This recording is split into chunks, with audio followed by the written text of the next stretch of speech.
Good evening, you are live on My Media Prime Television, and this is Prime News with me, Fon Quinta, broadcasting live from Cameroon's economic capital, Douala. Now on firm instructions of President of the Republic, Paul Biya, through the Secretary General at the Presidency, Ferdinand Gongo, the controversial 33% tax on mobile phones and tablets has been suspended.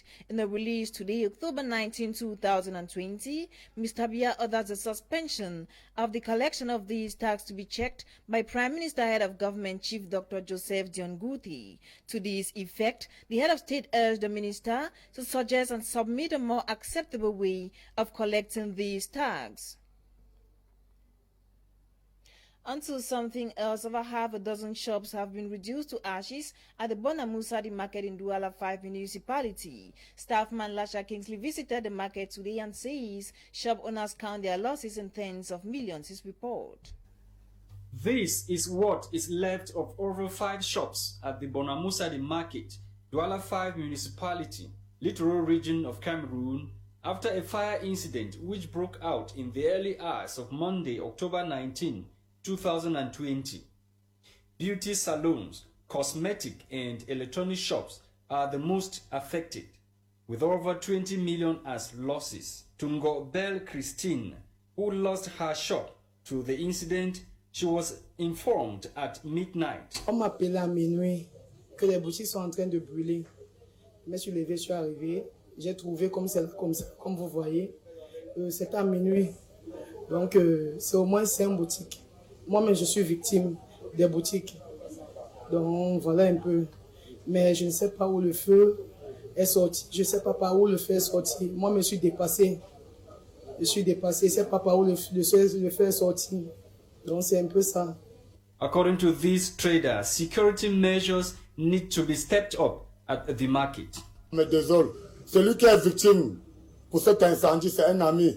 C'est un petit, on a tout commencé en route ensemble jusqu'à ce qu'il s'est investi. La seule chose que je réclame, ce n'est pas de venir au marché, jouer au patron, peut-être de diriger. Les mesures sécuritaires, parce qu'il ne suffit pas de venir aujourd'hui là pour y filmer l'incendie et demain ça se répercute de l'autre côté. Il faut trouver les mesures sécuritaires. Soit obliger les commerçants à arrêter leur compte, soit peut-être mettre les fusibles peut-être de sécurité aux endroits. Parce que quand vous regardez, selon l'image, l'intensité du feu, vous voyez que c'est un feu que ça n'a pas fait 30 minutes. Ça a pris du temps pour brûler. Yombi Marshall, while lamenting on the losses, is also calling on the security guards whom traders have entrusted their investments into their hands to be more proactive. Maintenant, il n'y a pas de mesures sécuritaires, ce n'est pas seulement au niveau du courant. Les gardiens, parce qu'après la fermeture du marché, les commerçants sont chez eux en train de dormir. On se pose maintenant la question de savoir, les gardiens qui sont au marché censés assurer la sécurité des biens et des boutiques, parce que des boutiques représentent des personnes, ils étaient où très tôt pour signaler le feu au début, au début de l'incendie. Parce que quand on constate l'incendie, c'est comme quelque chose qui a pris feu brûler sans que personne n'assiste jusqu'à s'arrêter. Parce que c'est des pertes, il ne suffit pas de venir s'exclamer, pleurer et évaluer les pertes. Hein? Ça peut faire quelqu'un suffoquer, ça peut faire quelqu'un une crise. Parce que moi, je vous jure, je ne sais pas comment ce monsieur fera pour se remettre. Moi, je vous dis qu'il faisait dans plusieurs domaines. La librairie, c'est lui. L'électronique, c'est lui. Vente de téléphone, c'est lui. Les cahiers, donc je ne sais pas. Jusqu'à la quincaillerie, il y avait presque tout dans la boutique. Et de ce quoi, il n'est même pas présent, il n'est même pas à Douala, il est au village. Investigations have opened to establish the cause of the fire incident, which is still not known as at now. And about 10 bags of cannabis have been intercepted in Mbouda West region of Cameroon by elements of the mobile brigade of the Customs Department. The bags of hard drugs were packed in maize bags. Our reporter Gladys Bomotongina completes that story in the French language. Dissimulé dans des sacs de maïs, un important stock de chanvre indien, soit 10 sacs d'une valeur marchande de plusieurs millions de francs CFA, a été intercepté hier aux environs de 20 heures dans la ville de Mbouda. Ceci grâce au service de la brigade mobile de douane et au soutien de la brigade de terre. Pour découvrir qu'à l'intérieur il y avait du cannabis et que le maïs en lui-même ne fait même pas les 1 dixième du sac. Donc l'essentiel est fait de cannabis et nous pouvons le comptabiliser à plus d'1 tonne. Voilà en réalité la substance de l'opération de cette nuit menée ici à Mbouda. En termes d'argent, c'est beaucoup, mais la santé de la population, est-ce qu'on peut évaluer en termes de ce genre de millions? En effet, transporté dans un car non immatriculé, partant de Kumbo, dans le nord-ouest du Cameroun, et en transit dans la ville de Bafoussam, le colis a finalement été intercepté. Les forces de maintien de l'ordre déclarent qu'il s'agit là d'un matériel utilisé pour la déstabilisation du pays. Il s'agit là d'une prise très importante de cannabis. Elle est réalisée par les services de surveillance douanière. Et dans la surveillance douanière, cela est appelé la lutte contre les grands trafics. Et ces stupéfiants qui sont pris de cette manière constituent en vérité du commerce illicite. Que ce soit le capital qui peut être issu de ce produit, il est toujours incontrôlé, ce capital. En même temps, nous le savons tous, il n'y a pas de guerre sans opium.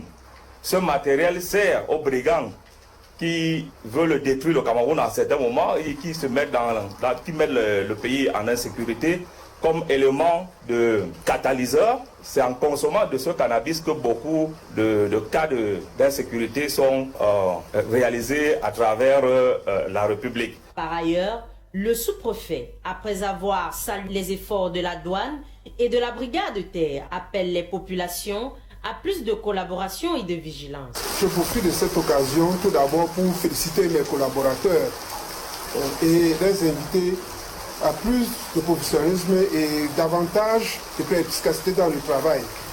Et d'autre part, j'aimerais inviter la population à collaborer davantage avec nos services, à nous fournissant le moindre élément qui, à première vue, peut leur paraître anodin, comme c'est le cas ici, où nous constatons toute l'ingéniosité des trafiquants. Le trafic de drogue au Cameroun aura reçu un grand coup au travers de cette brave intervention.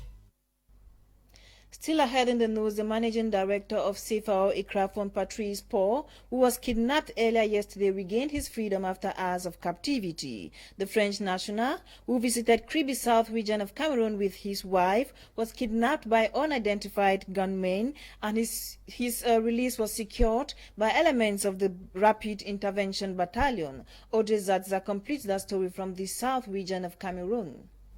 The incident occurred between the Kribi Golf Club and the Kribi-Edea Road exit.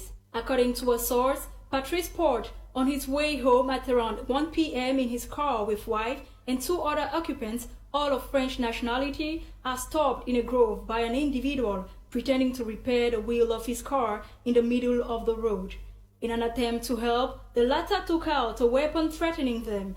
At this point in time, two other armed individuals came out of the bushes and tied up the occupants, keeping them in the trunk of the bandit's car and kidnapping the CEO of Anglophone, disappearing with him tied up in the forest adjacent to the golf club. Alerted, the defense forces, including a detachment from the B in Kribi, organized the hunt for the bandits and could then free Patrice Port from the hands of the kidnappers. Speaking on this, the SDO of Kribi, Antoine Bissaga, reassures and invites the population of Kribi with its numerous tourists to keep calm, the situation being under control. Let's now talk education, and focus is on some 134 students who graduated at the weekend in the Lava Bilingual College Makepe, Douala 5 subdivision. Noraka Kebi says the students gave the institution 100% pass at the GCE advanced level, an achievement worth celebrating. Her report.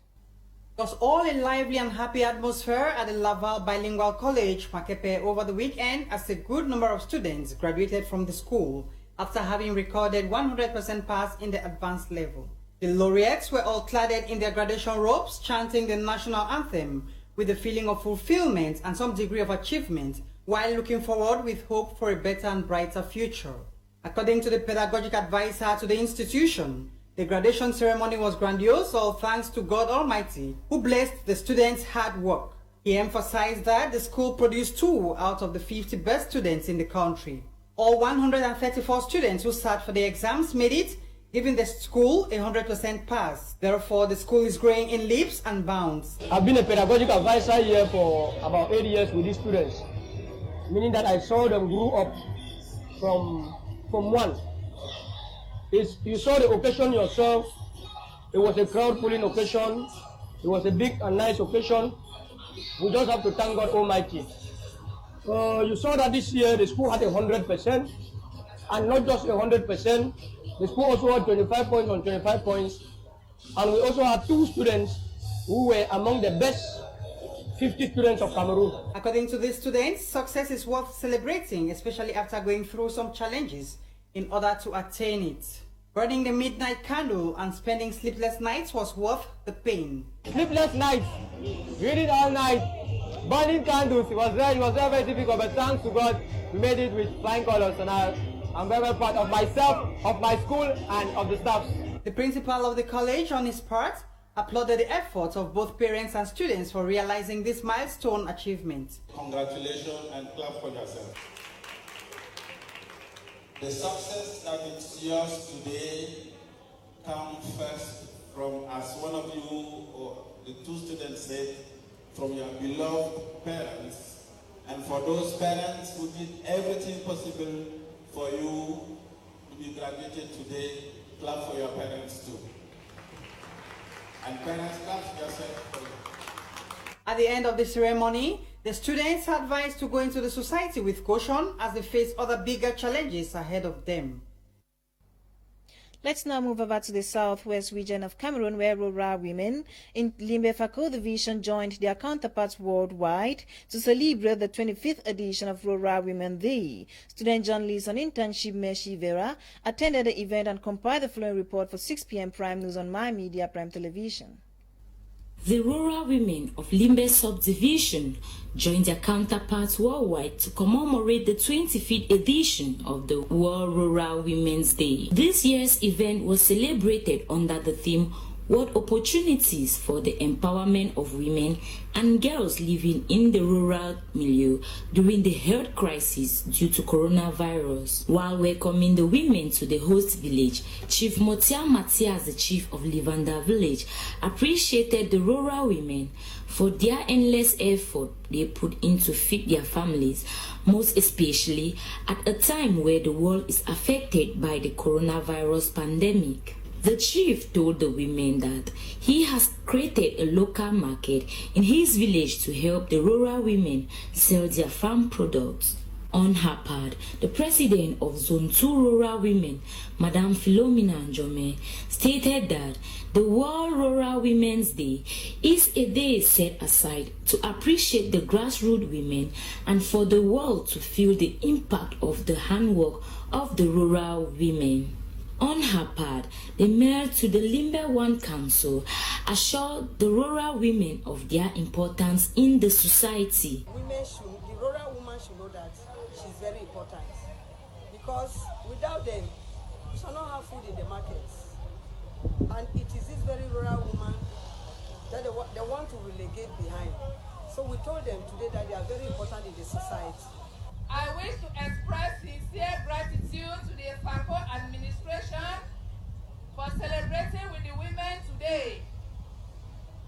I equally express sincere thanks to our honorable mother of Fako East constituency, Mama Etombi Gladys Kmer, for always supporting the women. The ceremony was crowned by donation of some agricultural and farming tools to the rural women. Some of the farming tools donated comprised of spraying cans, cutlasses, hoes, wheelbarrows, buckets, just to name a few. The first assistant divisional officer for Limbe 1, in a conclusion statement, thanked the rural women for their endless effort and encouraged the rural women to continue to feed not just the division but the nation at large. She also emphasized on the joint effort to fight coronavirus. The event ended up with some fun activities like dancing, sketch, and a march past by the rural women. Now, with an undying need of reviving the reading culture of Cameroonians, some 2 books have been launched towards this effect. The launching took place at the weekend here in Cameroon's economic capital as Staff Lady Dolingon. They attended the event and compiled the following report for us. The Cameroonian literary world has once more been enriched following the publication of some 2 new books titled My Days as a Mission Teacher and Hard Realities over the weekend in Douala. Speaking at the twin book launch, the author, Dr. Hans Bokwe-Itwe, efficaciously uses symbols in the novel My Days as a Mission Teacher to bring forth a realistic fiction of what happens in a spiritual world, man by man, and in the same light, he captures the dilemma of many African families in the melodramatic epic Hard Realities. Look at the 2 books. The first one, My Days as a Mission Teacher, exposes the experiences that Bolanga Itwe had while as a mission teacher and administrator, the trials and tribulations that this character went through from one station to another, and the experiences he gathered in a state called Yogola. On his part, Dr. Mfobin Gerald Niba, a senior lecturer for literary and cultural studies in the University of Douala, says he finds both texts profoundly touching and terms them a must-read for every book lover. Both texts I found them extremely touching. First, because Hard Realities is a deep recollection, it's a personal recollection of Dr. Bukwe's own personal life. Just in today, I wonder where he gets all the time. You know, I get the impression that he hardly sleeps. And we all came here to give him the support that he requires. And as a witness to the twin book launch, the journalist George Array Agbo now makes the following remarks. I have been very impressed. I want to congratulate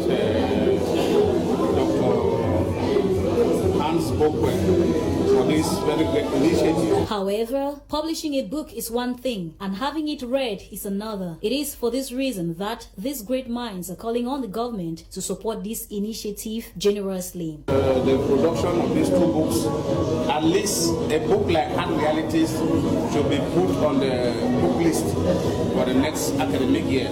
I'm calling on the government of Cameroon that to encourage writers like me, what they can do is that they should include some of these my books in the national program, in the national book list. Following an interesting twin book review, individuals present during this launch couldn't resist going back home without grabbing copies of the books with the author's signature. With almost every copy being signed off during the launch, the doctor says there is hope for purchase. Most of my copies, of course, if you want to reach me, my contact number is 677-874791, and also my email, Hans, that's H-A-N-S, small letters, Bokwe, B-O-K-W-E-E,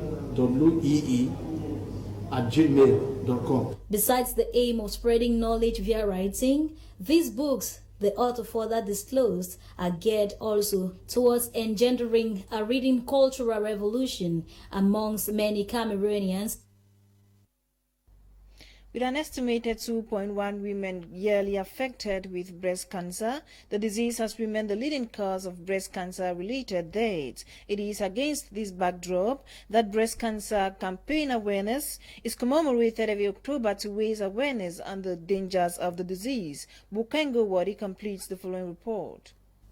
Breast cancer is the most common form of cancer affecting women worldwide. Breast cancer is cancer that develops in the breast.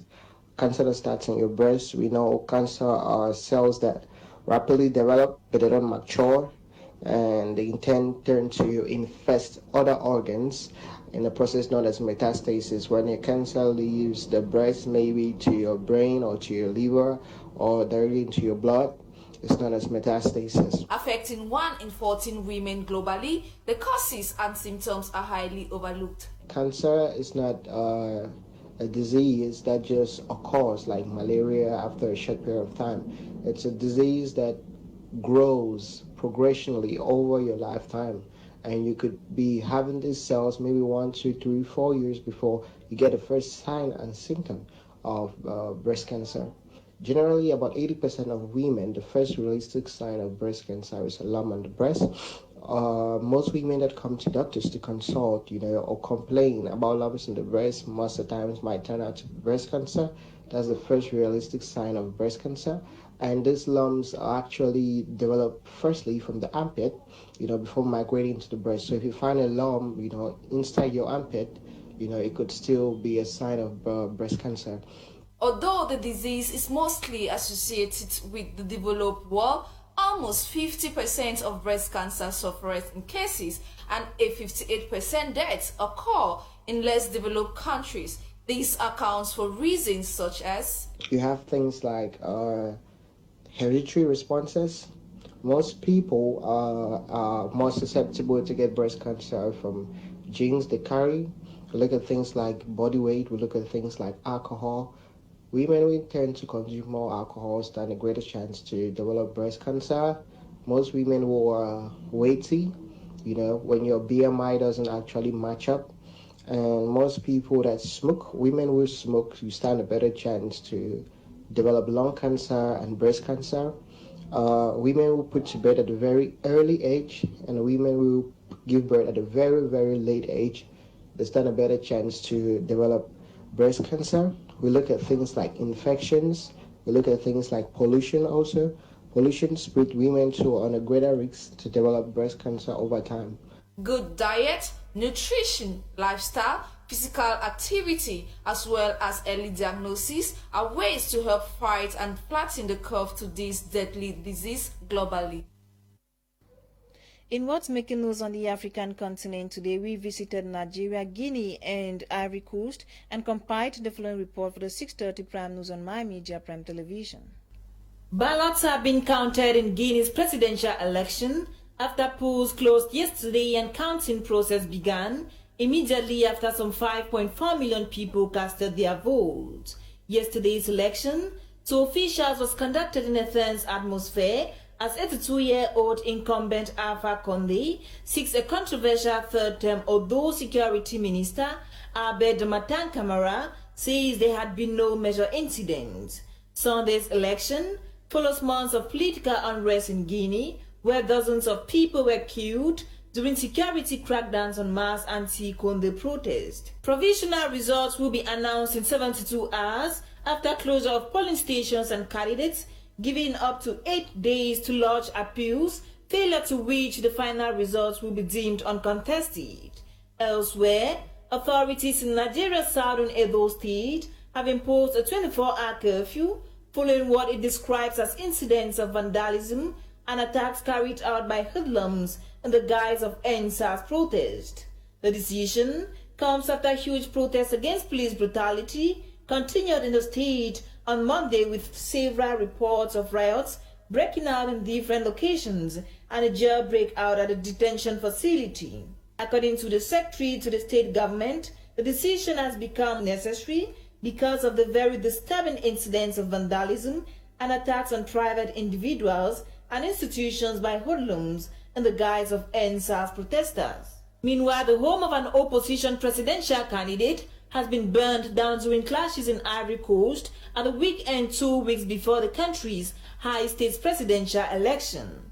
Violence began on Friday in Bongonu, the stronghold of opposition candidate and former Prime Minister Pascal Affi, as residents from different ethnic groups fighting with machetes while houses and shops were set ablaze. Equally, dozens of prospective candidates were barred from election, including former President Laurent Gbagbo and ex-rebel chief Guillaume Soro in the October 31 poll. That does it for today's edition of Prime News on My Media Prime Television. It was compiled and produced by Ewane Nolinga Eli and Lasha Kingsley coordinated the news. Up next is Prime Hour with Kumluna. Stay tuned to more programs on My Media Prime Television, and for presentation I am Fon Quinta. Good night.